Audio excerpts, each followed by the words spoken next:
Dialah Allah Subhanahu wa ta'ala yang menciptakan kematian, yang menciptakan kehidupan untuk menguji kalian. Siapakah di antara kalian yang paling baik amalnya? Jadi ada suatu predikat yang memang menjadi objek ujian kita di kehidupan dunia ini. Bismillahirrahmanirrahim.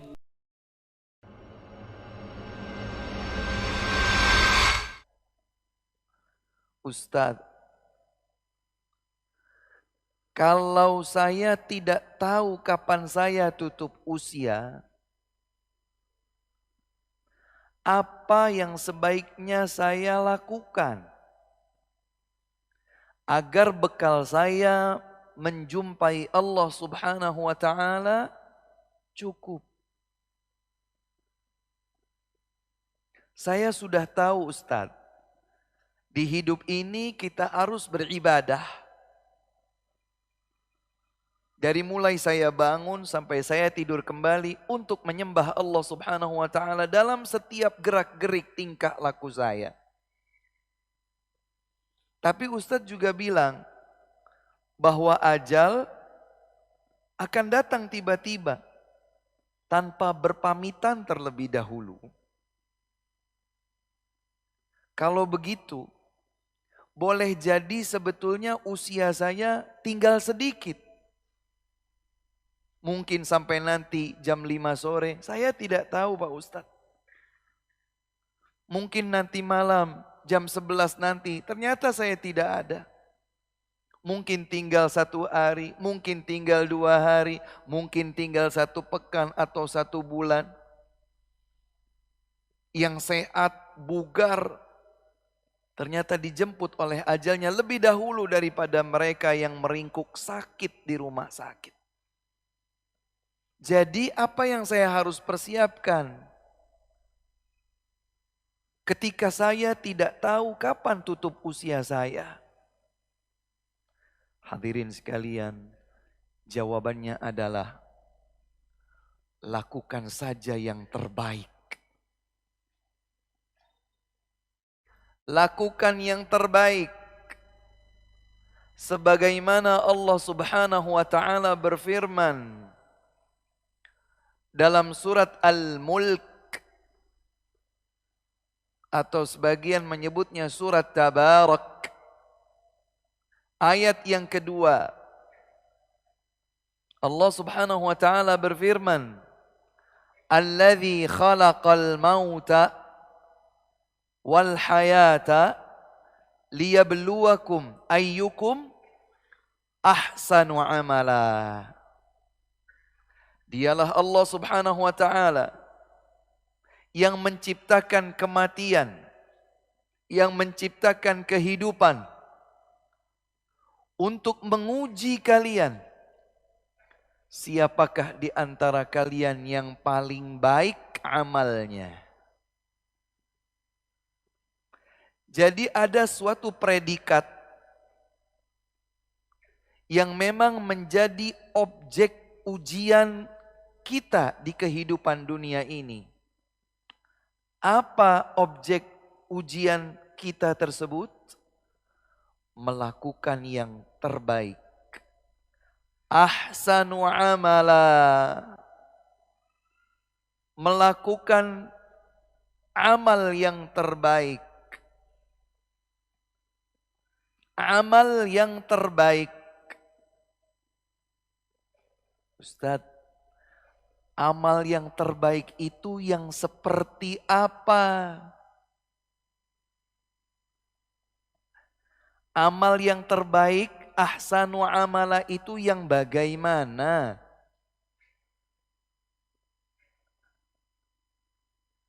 Lihat, seperti apakah para sahabat, para tabi'in, tabi'ut tabi'in, generasi-generasi terbaik umat ini memahami maksud dari ayat tadi.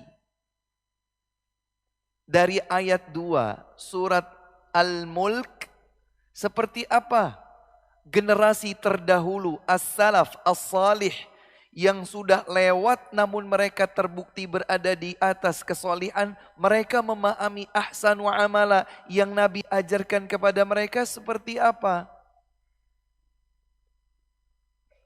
Ternyata didapatkan sebuah uraian makna yang luar biasa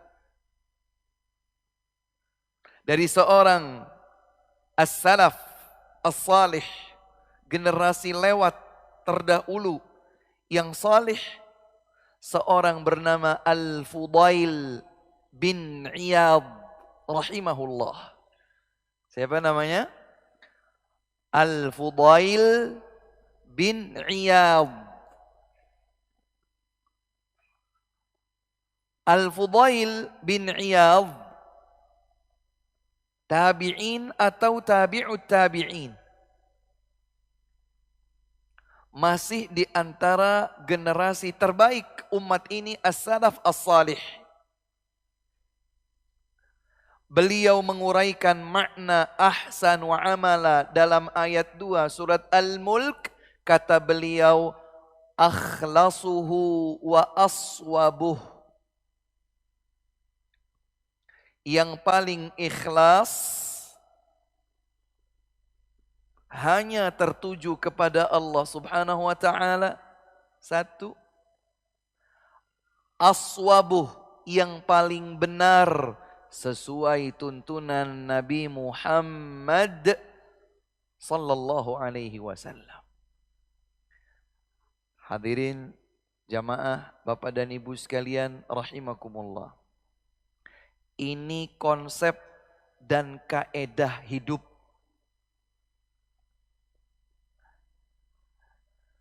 yang tidak berubah seiring perjalanan waktu.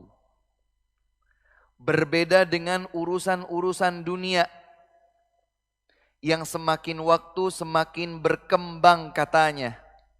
Berbeda menjadi lebih canggih, menjadi lebih cepat. Dulu kita lihat sebuah kegiatan kalau di syuting misalnya kameranya gede-gede, lampunya gede-gede. Sekarang cukup dengan yang kecil-kecil saja. Semua sesuai dengan keinginan.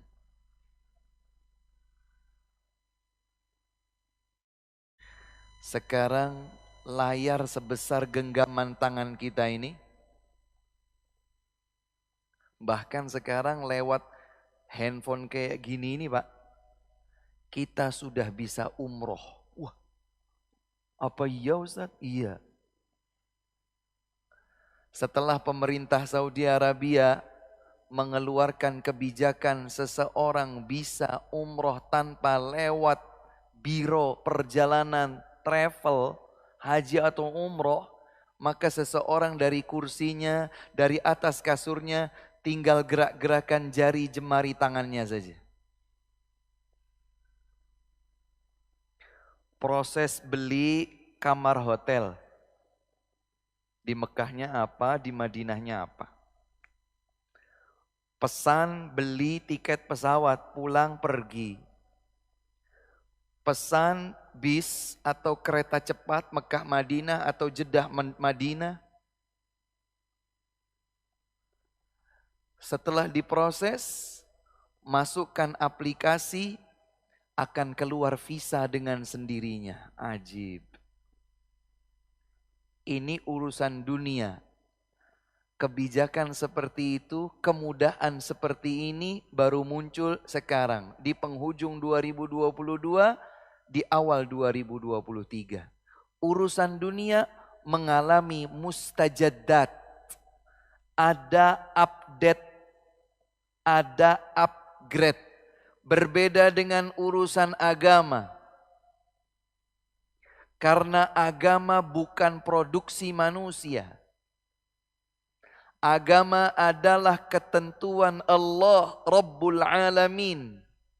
Sejak Allah Subhanahu wa taala mewahyukan Islam melalui ayat Al-Qur'an, hadis Nabi Muhammad sallallahu alaihi wasallam diturunkan sebagai wahyu, beliau bacakan kepada sahabatnya, beliau sabdakan di hadapan sahabatnya, terus dari generasi ke generasi lewat sampai kita tidak berubah. Sampai hari kiamat tiba tidak berubah.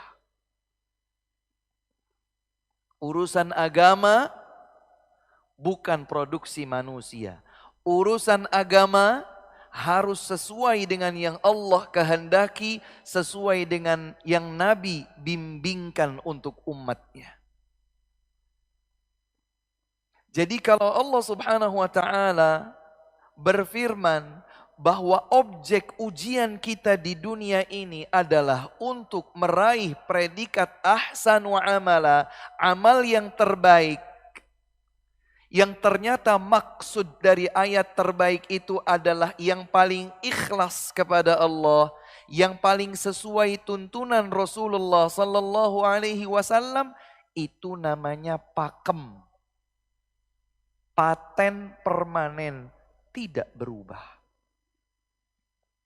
Mau yang menyampaikan Ustadz A, Ustadz B, Ustadz C, Ustadz Z di tahun 1900 sekian, di tahun 2000, di tahun 2022, 23, 2050 sama.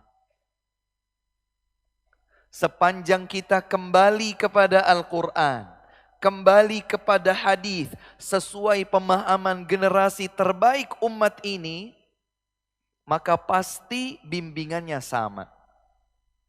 Tidak berubah. Karenanya hadirin sekalian rahimakumullah, yuk kencangkan ikat pinggang kita. Sing-sing lengan baju kita. Mumpung masih hidup, kita tidak tahu kapan dijemput oleh ajal, lakukan saja yang terbaik. Apa itu yang terbaik? Yang ikhlas hanya kepada Allah, sesuai tuntunan Rasulullah sallallahu alaihi wasallam. Jika salah satu dari kedua hal ini hilang, ikhlas, ning tidak sesuai dengan tuntunan Rasul, tidak jadi ahsanu amala, amal yang terbaik. Atau sudah sesuai dengan tuntunan Rasul sallallahu alaihi wasallam, tapi dilakukan untuk cari pujian orang, senang dengan sanjungan, atau mencari kedudukan dunia. Itu bukan ahsan wa amala, bukan bekal terbaik kita untuk menjumpai Allah Subhanahu wa ta'ala.